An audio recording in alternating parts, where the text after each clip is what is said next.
Welcome to the Monday edition of the Goal Post. I'm your host, Oluwamayowa. I'm not alone. I'm with the usual suspect. Timmy, good morning. How you doing?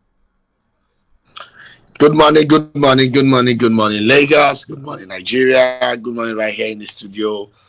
Uh, Nice to be here once again after an impactful weekend. Um, amazing week of football. Amazing week of football ahead also. Man United resurrecting from the dead to come up with a draw with individual brilliances. Amorim actually coached a loss. It's nice to be here and we are ready to dive into it. I mean, United struggling again. I mean, I would have expected that, United would have done better in terms of their performance, but it seems there is no end in sight into the poor performances. I mean, um, the struggle in that particular game. Bruno Fernandes was a standout player in that game. He was very instrumental. He was everywhere, and he spearheaded the comeback. However, I think VAR robbed you know um, Everton. But in any case, let's start with the biggest game. Then we get to talk about your team, that is battling relegation at the moment. It was an interesting game yesterday. Man City against uh, against Liverpool, and the whole lot of people felt, that would have probably been because of how Man City played last week. Probably maybe they are back, but you were one of those that said their performance in the Champions League is an indication that they are not back. Liverpool played them hands down. It seems Arne Slot has gotten a way around playing a Man City team. Um, the Man City team, Salah scoring another goal, is leading with the pack with about 6 goals now. Liverpool 2-0 victory over Man City at the Etihad has extended their lead at the top of the Premier League to 11 points. Mohamed Salah was instrumental, contributing a goal and an assist to further solidifying Liverpool's title aspiration. What do you make of that particular game? Mohamed Salah scoring one, assisting one, Haaland on the bench, looking really dejected, looking really, out of it. Uh, it's an amazing game. Um, I don't know the way the PR works. Um, Salah should be above everybody but in the Ballon d'Or ranking. But you know the way the PR works. I think the PR of La Liga teams is crazy. Players that plays with Spain or players that have um, attachment with the Spanish national team, the PR they get is really massive. Salah should be the leading Ballon d'Or contender right now, the way it seems, because scoring 25 goals for a new coach, that's amazing. That's really amazing. And you could see Alan that has won it back to back. Highest scorer is I don't think he's not anywhere close. 6 goals. Alexander Isak is around the corner also. But Salah, amazing baller. The performance of Liverpool yesterday just solidified the fact that the league is their own. Arsenal losing and Liverpool winning, the league is theirs. Okay, Liverpool, Arsenal have a game in hand. Arsenal win the game in hand. They will be in there will be 8 points, 8 points behind Liverpool. I don't even see Arsenal going with them head to head to the wires. I don't see it. Liverpool takes it there already, and massive congratulations to them. But I mean, if you look at that particular game yesterday, I was watching the game, and one thing that came to mind was it seems because Guardiola failed, to rebuild this team, that's what's coming back to haunt him. Also, there seems to they need a leader in the defense. Let me take you back to the first goal. There were 7 Manchester City players in the box. 7 of them were in the 18, and Salah ended up scoring that particular goal. I mean, it shows that there were no leaders, there was no leader in that particular team to Mm. probably help with the positioning and the rest of I that. How do you have some people behind the ball and Salah ends up scoring? I don't like this kind of excuses because these things happen to Mourinho. I think in the third season where he starts losing games, now the third or fourth season where he starts losing games and losing games and losing games, and no one ever said, he needs a leader, needs a this, this is happening because of this. We shouldn't make excuse for Pep. Yes, Pep has been amazing, but this whole thing that is happening is going to take his legacy from here and bring it here. He's going to take his legacy from here and bring it here. Because already, Pep is already doing things that he does not normally do before. He's already saying a team winning the Premier League 4 times in a row is never going to happen. He's already blowing his trumpet. These are things that Pep does not do before. These are the signs when Mourinho was falling. These are the signs we were seeing. Mourinho at Chelsea, Chelsea Man U. Chelsea was booing Mourinho. Mourinho was trying to tell Chelsea that I want 3 Premier Leagues here for you guys. Those were the signs of okay, this guy is losing it. This guy is not getting it right anymore. Pep is a system coach, and when you don't have the best players to play your system, there's problem. There's a particular KDB that is aging, and it's not in form anymore. Um, it's not really because Pep has not built this team. Pep actually built this team. Pep went all ahead to get Jeremy Doku. He knows what he was doing when he went to get Jeremy Doku. He got Uh, players. He knows the things he was doing. This same Pep was winning the beginning of the season, was beating people.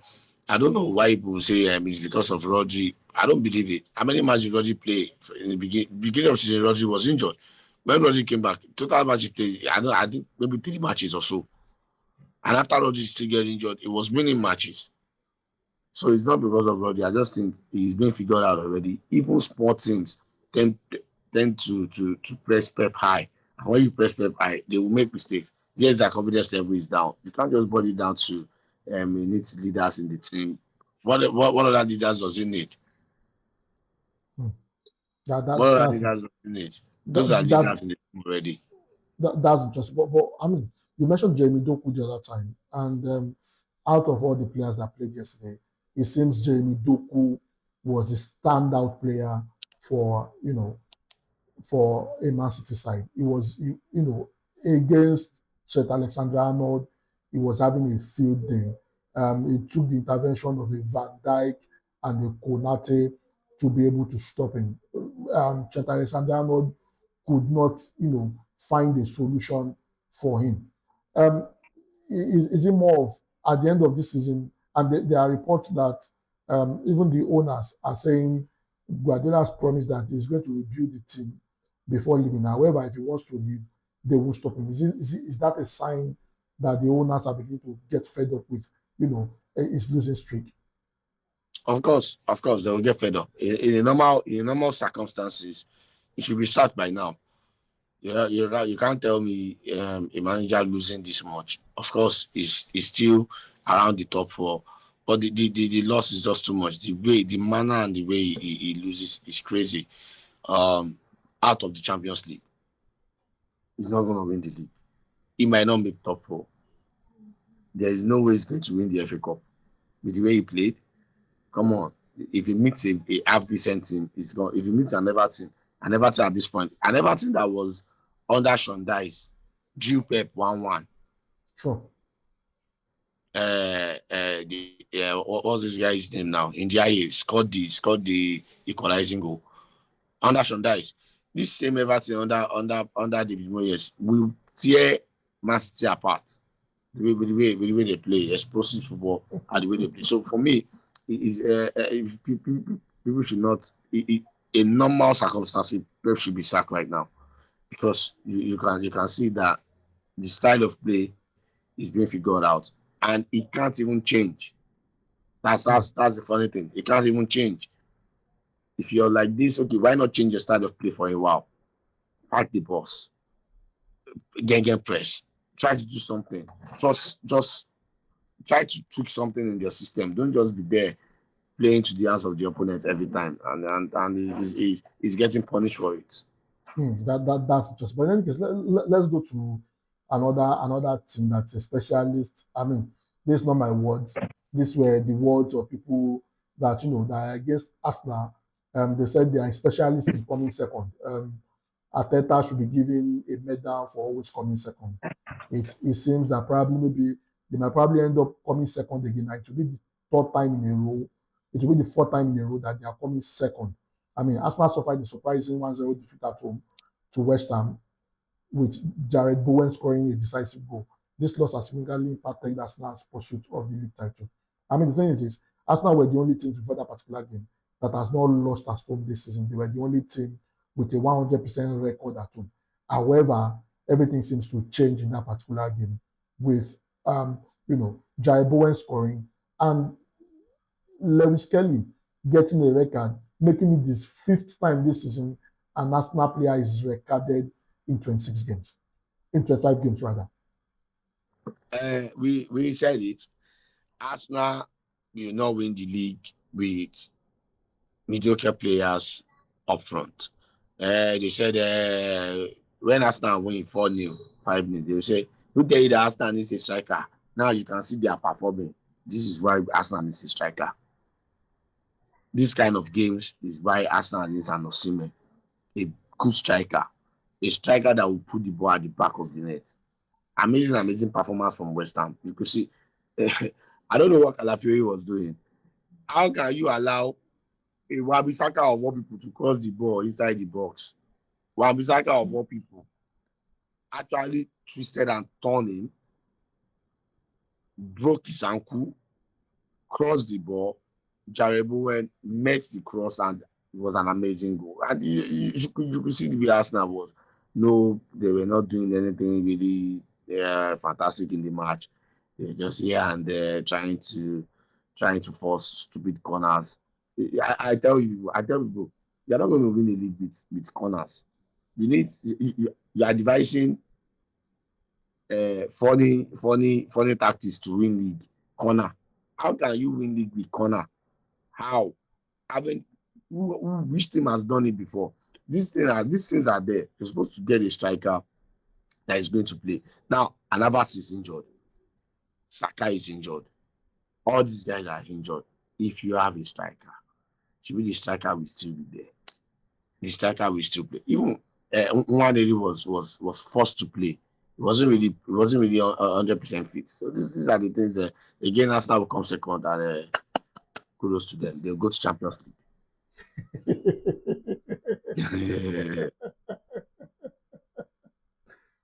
So, I mean,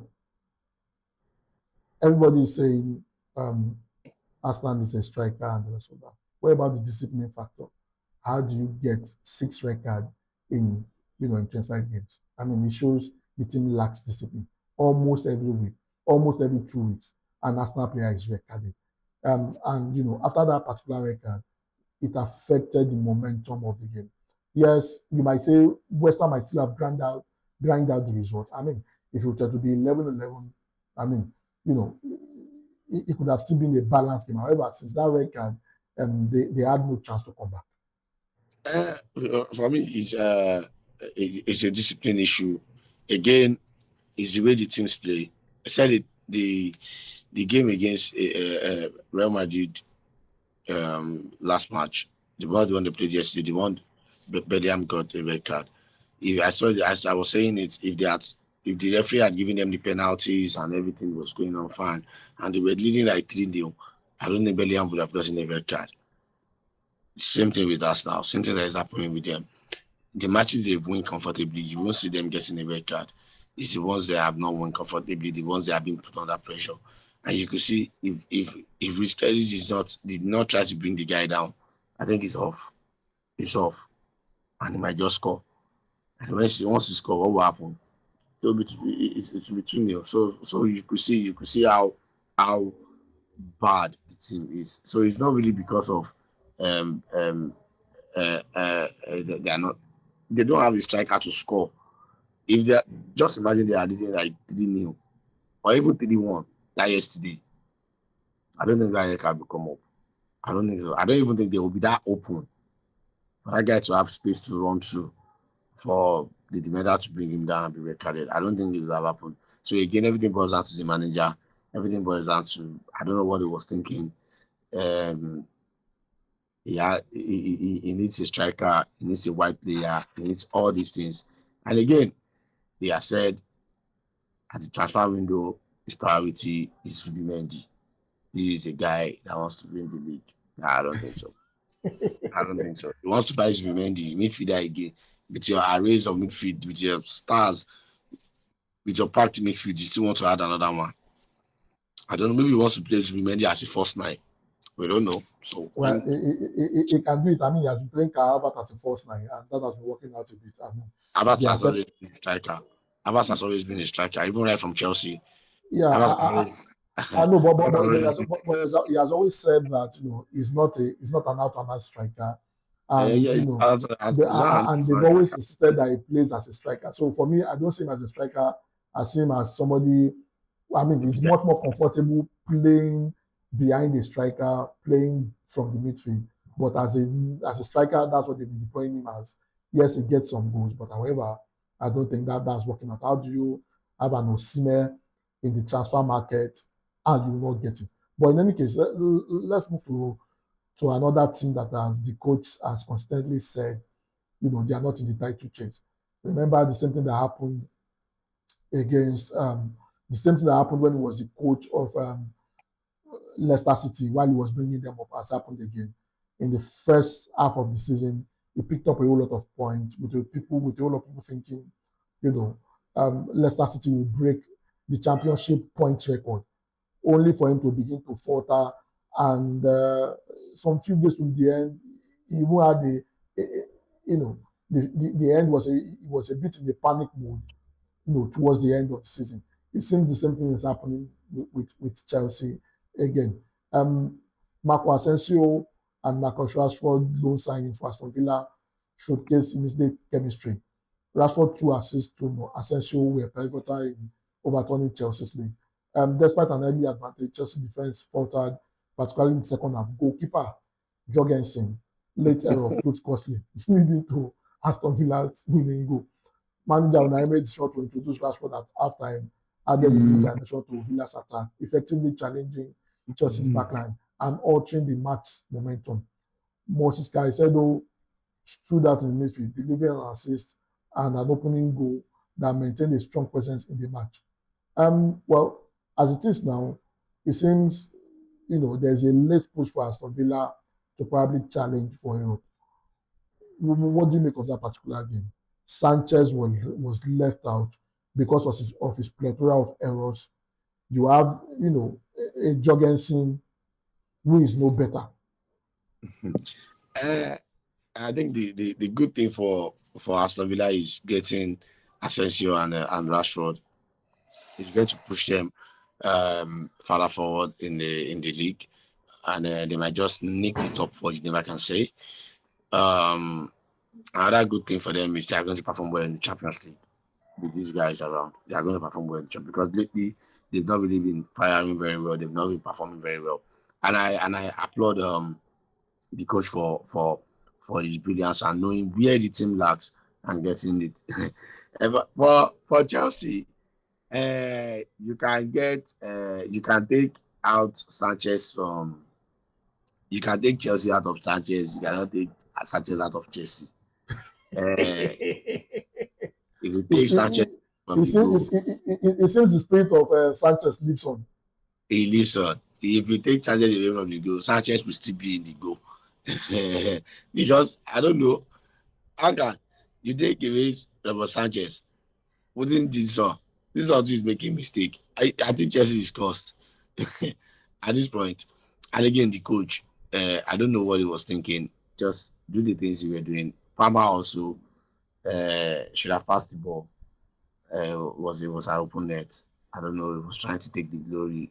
These are the things. Just pass the ball. They defeated the open guy. Slot it in. He didn't pass.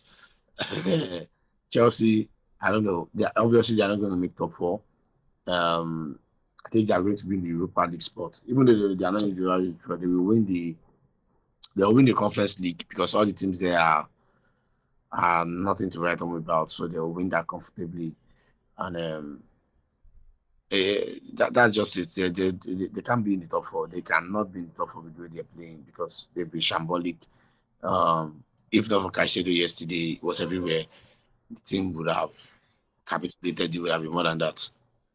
I mean, the thing is, if you look at that game, um, Chelsea could not create a whole lot of chances. Enzo scored in the first half. It seems they had a bit of a upper hand in the first half. But since Rashford came in, Rashford was a thorn in the flesh of, yes, one of the defenders got injured and they had to bring in Tosin and the rest of that. The defender did not finish playing that particular game and Tosin had to come in. However, Rashford came in the 56th or 57th minute thereabout, and since he came in, he was very, very instrumental. I mean, a whole lot of people, while Rashford was playing for Manchester United, a whole lot of people were fingering him out, were pointing accusing finger at him that his performance has been very poor.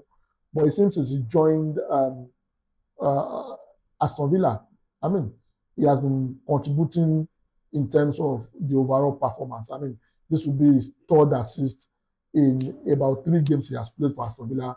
That shows how important he has been. And anytime he makes, yes, he has not started the game, but anytime he makes an appearance, he's always very impactful in that particular game. Yes, you might say the error of Jorgensen cost Chelsea that particular game.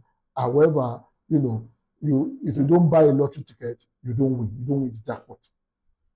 For me, people should not forget how bad and how horrible Rashford was at Man United. We shouldn't act as if everything is nice because he has gone somewhere and is performing. Um, of course, if you want to, people should not buy that idea of him playing well now. Of course, you want to prove United wrong. You want to prove that United is the problem. No, Rashford is. Um, his lack of trying. He wasn't even trying at all. It was like as Ezekiel attitude to training. He wasn't turning up in training. He wasn't fighting for balls even in matches. You could see the way he's playing for Aston Villa, fighting for every second ball. At United, it wasn't like that. It was acting like the the way Antonio Martial used to act for United. When you pass the ball few meters away from him, he'll just be there saying, "Put the ball in my feet, put the ball in my feet." And these things are bad when you do them. So for me, I just feel people should not forget what Rashford has done. He has not been amazing at United. Yes, he's playing well for Villa. Good for them. Happy for him. But what people should not forget it, and they shouldn't look at it in the way of see why you don't lose or blah blah blah blah blah. No, it shouldn't have been that. Although, if I was Amorim, I would have tried to settle with Rashford because it's an amazing talent to have. We can boost our games. If Rashford was in the last match, Mario could have nicked it 3-2, that kind of a thing. But again, we shouldn't forget the fact that Rashford was horrible at United in the last 1 year. Okay, that's fantastic. Since we are on United right now, and I know that's your team. Um, VAR drama. For me personally, I watched that particular game, and I felt um, Everton were rocked. I think that penalty shout for Ashley Young was actually a penalty with Maguire and Delete dragging Ashley Young down. I don't think the VAR did an amazing job. Everton and Manchester United played a 2-2 draw in a match marked by contentious VAR decision. In stoppage time, Everton was initially awarded the penalty, but after VAR review, the decision was overturned, leaving both teams to share the point. The question is this: why would the VAR not give the referee another angle? Those of us watching from home, we could see the other angles. Why would the VAR only show the other angle that will not make the referee see that Ashley Young was being dragged down? Or was it because Ashley Young has a history of diving? That's the reason why VAR decided to go that route. For me, I don't think it was a penalty. Yeah, he was going down already.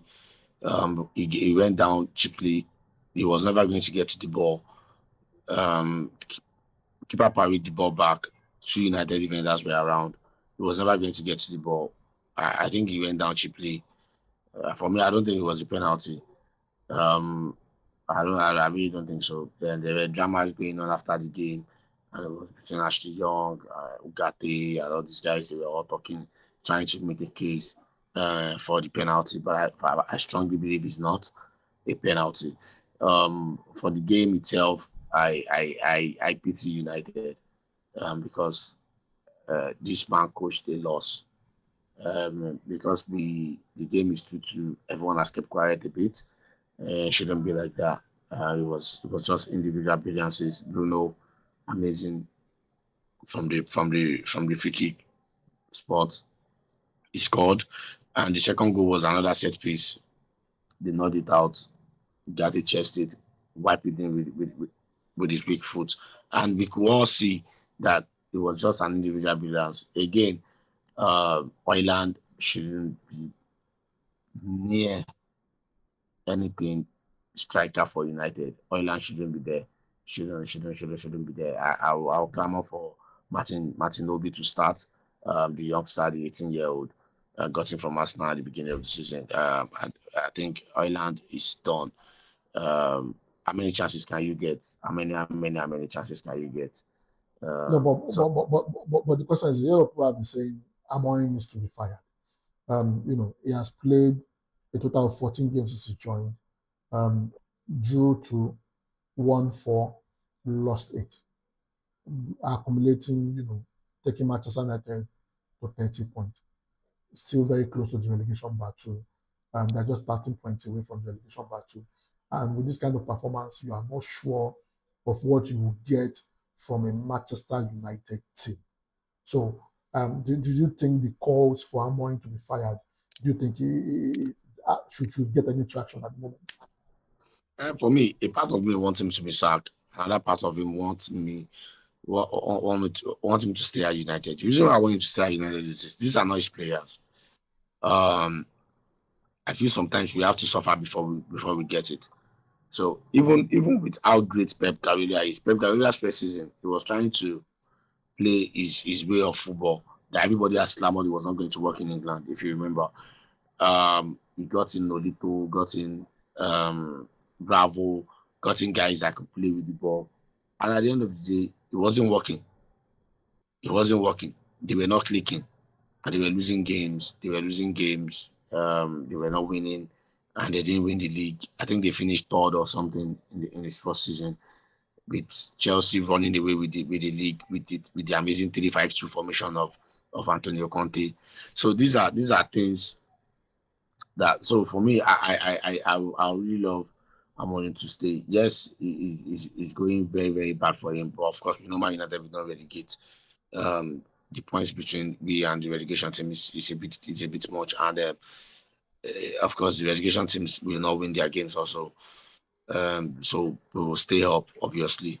So when we stay up, now this summer we will determine what will happen. Now, if you're backing the manager as a board, if you ended up backing the manager and giving the manager everything he wants, signing good players for him in every position he wants, good to go, you can leave him. But if you know at the end of the day, we will not back this manager, just let him go and get a manager that can play a style of play that fits these players now. I don't know if you understand what I'm saying. Yeah, If you are going to back, I understand what you're saying because I if mean, you are, if you the are going now to back the performance manager, matters. if you are going to back the manager in the transfer market, no problem. Leave him. Leave him to the transfer window and buy players he wants, players that will fit into his system, the way he wants to play. And now let's see how next season goes. So the next season, if everything still remains the same after they've backed him, of course they should sack him. But if you are not going to back him, if you now say he wants, if you say he wants For Pogba, Ronaldinho, if you say he wants a good midfielder, you go and get Pogba free. Now problem have come. Yes, now because at the end of the day, you can look and say, okay, give me Zubimendi, hmm. give me this guy, and you now say, oh, Pogba is free. Let's take Pogba. Now Oh, problem is going to be there. So these are all the things happening, and I just feel everything will be fine if they actually back him in the transfer window. okay, let's close our DPL with the the highest scoring game of the weekend. We saw a Newcastle, you know, against in Nottingham Forest.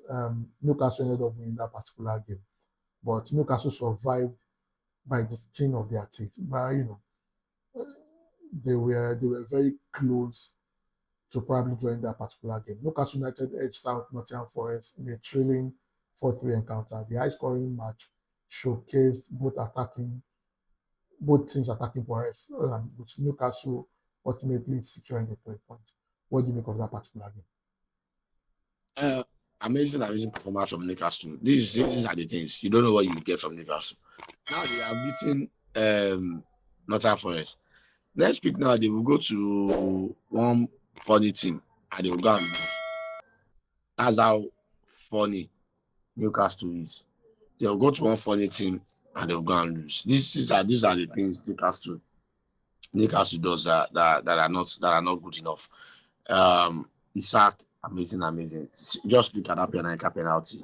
The keeper was practically in the middle, trying to get the ball. How can you be in the middle and you are still being scored with a Panenka? It's just delighted. It's just amazing and delighted to watch. This is a fantastic player. He needs a Champions League football. I've said it and I'm saying it again. If Newcastle does not get to top four, does not get the Champions League football, Isaac will leave. Um, amazing performance by them, and I'm really happy for him. I'm really happy for him. Okay, that's fantastic. But in any case, let's move over to the Italian Serie A. A whole lot of games were played over the weekend.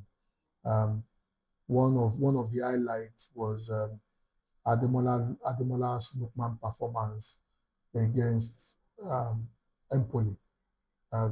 He scored 2 out of the 5 goals, scoring the 43rd and 55th minute.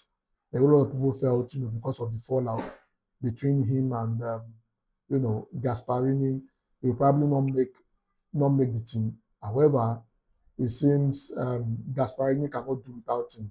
And before that particular game, the um, the owners of Atlanta, they actually had a meeting with Gasparini and Admiral Lukman to ensure that they sort out, the issues between them.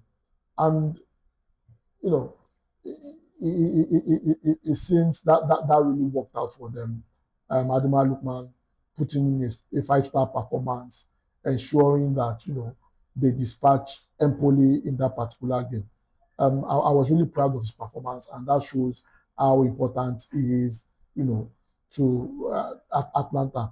Atlanta revitalized their title ambitions with a commanding 5-0 victory over Empoli. Adama Lukman responded to recent criticism by netting 2 goals with Emmanuel Gassi, own goal initiated the scoring. The win places Atlanta just 3 points behind league leaders Inter Milan. Atlanta currently sits, third on the log with 54 points. You have a Napoli that lost, you know, having 56 points, and an Inter Milan that won a late Lautaro Martinez goal, putting them on the 57 points. What do you make of that particular game, especially the performance of Admiral Lukman? Ademola Lookman again, amazing performance by him. We could see where the coach got it wrong. You can't come out and say that about your star man. He has shown that even when he was not playing, when he was not around playing, you could see how Atlanta was struggling. They were practically struggling. Assuming Ademola Lookman is not getting injured, Atlanta will be leading right now with the rest of the team stopping points. Atlanta will be leading the pack right now. And I think now it's a 3 years race. Any slip up from Inter, Atlanta can catch up. And of course, Napoli also is around the corner. It's a 3 years race, and anybody can win it. I'm Well, happy for the very first time. Fans in Italy supports an African player. It's amazing. It's amazing. When Napoli go against Osimhen, the fans they were not really supporting him. But this one, the fans were supporting Ademola Lookman in their comment section. Nigerians went there to bombard that Atlanta page on Instagram. It was amazing. fans coming out with banner saying Mola, don't be scared to take penalties. These are nice things to watch, and Gasparini is wrong, and I think he has apologized behind closed doors. Are you sure he apologized? Because I mean, when he subbed out Admiral Lukman, I don't think there was any greeting between them. Because sometimes when players are subbed out, their coach give them a high five and just all that. Gasparini was very far away from him, and Admiral Lukman just left and went to sit down on the bench. Do you think, in as much as yes, he played yesterday, do you think he will probably be putting an end to his time in Napoli because of Yes, this? but even before the whole issue between him and Gasparini, there were already talks that he's going to leave at the end of this season. Yeah, Atlanta was going to cash in big on him. I think Atlanta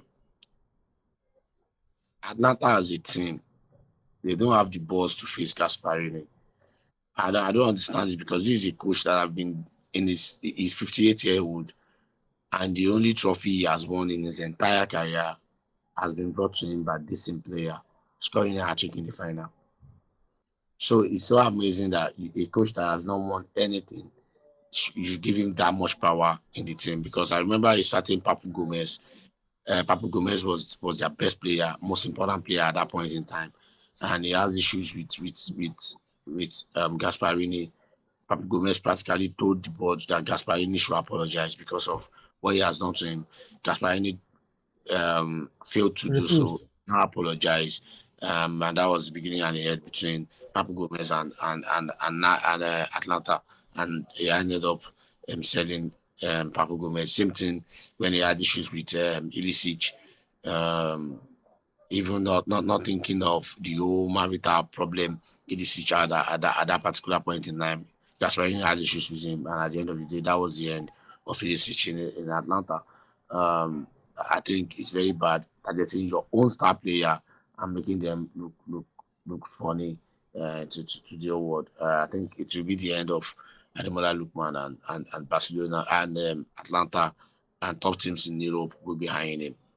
Okay, and that's fantastic. Let's go to another result that was very shocking. Um, Cesc Fabregas beating his former manager. I mean, Cesc Fabregas is the coach of Como. Como is currently 13th on the log, and they were able to, get an upset win against a Napoli, a title chasing Napoli. I mean, um, a surprising 2-1 defeat to Como extended Napoli's winless streak to 4 matches, causing them to slip to second place, 1 point behind Inter Milan. I mean, if you look at that particular game, Napoli, had the momentum in terms of trying to win the league. Lukaku and the rest of them could not deliver the result. A Como that nobody gave a chance came and they were victorious against Napoli.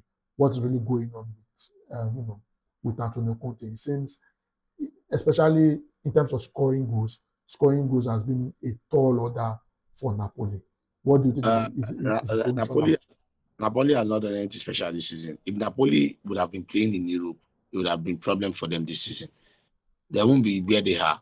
They are not playing in Europe. They are not playing anything, and you're still struggling to score goals. Como once again, Como is the giant killer. Como will just stay in there, and before you know it, boom, they nick it in. And amazing work by Fabregas. Everybody think nobody practically gave them chance at the beginning of this. Everybody practically felt they are going to relegate, struggle, and for them to actually be in the 13th position, I think 13th or 12th or something. That's an amazing feat by Sir Fabregas beating his former coach. It's amazing. It's really amazing. I mean, it brought them from the SerieA, and a whole lot of Exactly. people felt, they don't have any future in Serie A. I remember, even, a particular daily and is currently on Como's book, is currently training to be able to get back in form and the rest of that. A whole lot of the players that currently play for Como are reject. There's a particular Patrick Crotone who was with AC Milan before, who couldn't cut it. He was shipped out there.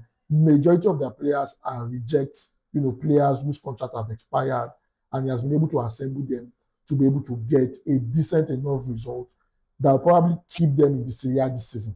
I don't think they will ever be in the relegation battle. Of course, they will be in the SerieA this season because again, even though the players are rejected, but the experience of these players can be weighed off. There's a particular Sergio Roberto from from Barcelona, used to play for Barcelona, right back. Is there a particular what's his name? Varane was signed before he got injured again and called it quit. I think Peperina is also there. These are well known guys that have played the ball that have played the game before, and so many other players like that which are there, and I love the way he plays.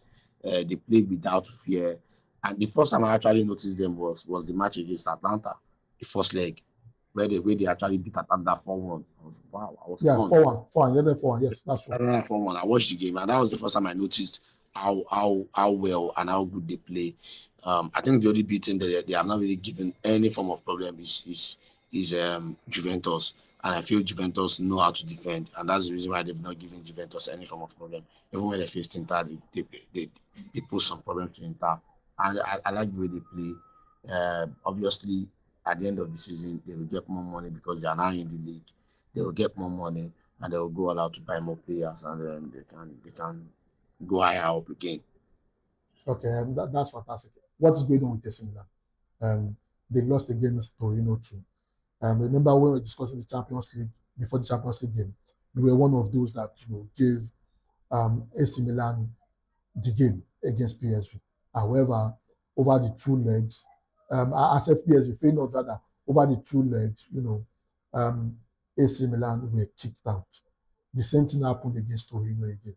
You would expect that, with the array of stars that AC Milan parade, they should probably be dispatching a Torino team that is not doing so well, in the Italian Serie A. Torino's 2-1 victory over AC Milan highlighted by an early own goal and the decisive second strike, dented Milan's, top four aspiration. Do you think Milan makes it to Champions League this season again, owing to the fact that they continue to suffer against all these small teams? All these small teams continues to, get shocking results against them. I don't know what's wrong with AC Milan. Um, I I seriously don't understand. Um, I think is bigger than the players now. It's more of backroom thing. The board, the coach, the team itself. Because losing to Feyenoord is funny. How can how can you lose to Feyenoord? It's really crazy. Nobody expected it. AC Milan losing again to a struggling Torino has been struggling in the league. Torino is like a team anybody wants to face in the league and they will be happy, okay, we can get a win here. And you go to Torino's ground and lose 2-1. It was just amazing. AC Milan, I don't think they're going to make the top four. There's a certain Juventus right there. There's a Fiorentina there. There's a Lazio around the corner. So I don't think AC Milan are going to make top four. It's better for them. Let them go to a lower European tournament and they can build again. Okay, that's fantastic. Let's close out with the La Liga. You know, sorry, over the weekend, we saw um, Barcelona get back to the summit of the league. A lot of people, were saying yes, it's just because of goal difference and the rest of that. I know Manchester United has lost a league, you know, against Man City on goal difference. I know that has happened before. And when people say, they are just leading by goal difference, I smile. What do you make of the La Liga games? Real Madrid coming back from a backdrop of dispatching Man City in the Champions League, um, Barcelona, in quite an amazing form. What do you make of those particular games? Let's start with Barcelona. Barcelona winning 2-0. Barcelona again. Of course, I didn't expect them to win. I expected a tough game, of course, and it was a tough game because La Thomas was there all along before the second goal came I think in the 80 something minute or so. Um, Again, Frankie de Jong has been the saver of Barcelona. He picked the form at the right time because Frankie de Jong, of the beginning of the season, oh my God, it was nowhere to be near a top level, and the way he's playing now, Frankie de Jong is back. I'm happy for him. Um, it's a good win for them, and I think this is one of the seasons in La Liga you really don't know where depending on the spring. You really don't know. Atletico Madrid is there, Real Madrid is there, Barcelona is there, same point level with each other, and I think 2 points over Atletico Madrid. Every team that are there has been in the top of the league at a particular point this season. Barcelona has been there yeah, Barcelona has been there at the particular point of season. Atletico was there, Real Madrid was there. Now Barcelona is there again. I hope by the end of the season they will switch positions and boom, boom, boom, and start doing But Kashmir. I mean, I watched the game for the game of Atletico Madrid. They're in fantastic form. I think um, the addition of Julian Alvarez to that particular team has given them an upgrade, that has not been there before. I mean, if you look at how Atletico, if you look at their impetus in front of goal, if you look at how informed they are in front of goal, it shows how important Julian Alvarez has been for them. He was, he even contributed 2 goals over the weekend, scoring 2 goals, and that propelled them 2 points behind the top two.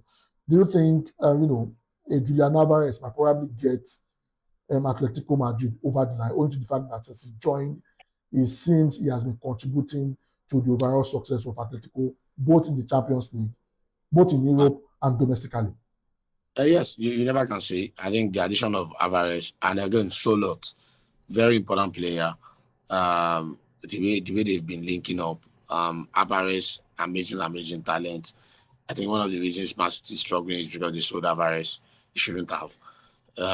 Amazing player, amazing talent. The way Atletico Madrid frontline plays is just scintillating and amazing. This is the first time we are seeing an Atletico Madrid attacking. Atletico Madrid used to be defensive, and attack. You understand how they play, but right now they defend very well, and their attack is amazing also. So I think if they are going to go over the line and win the league, Jude Alvarez will be very important for them.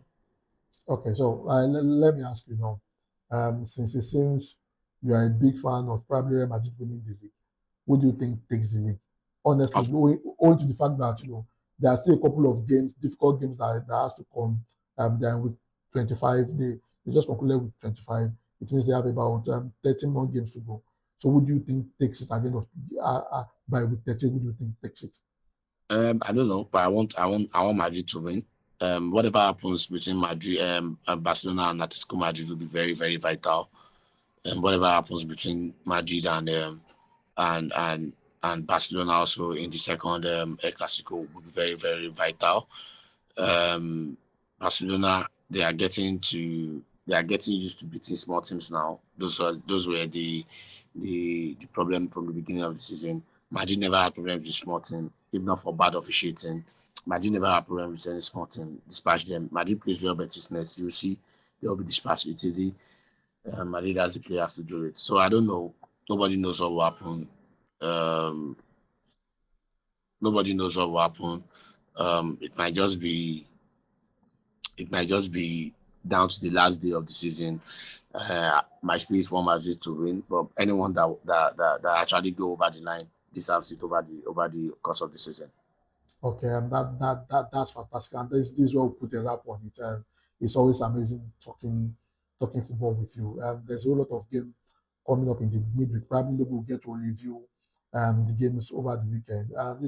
Last week we were unable to do our betting corner. Probably we'll be able to do our betting corner this week. Probably we'll be able to give out some insightful analysis for those who are interested in being a bookie. But in any case, it's always amazing having you here. Thank, Thank you so much for joining. It's always great having you. Thank you so much. Have a thank you. wonderful week ahead of you.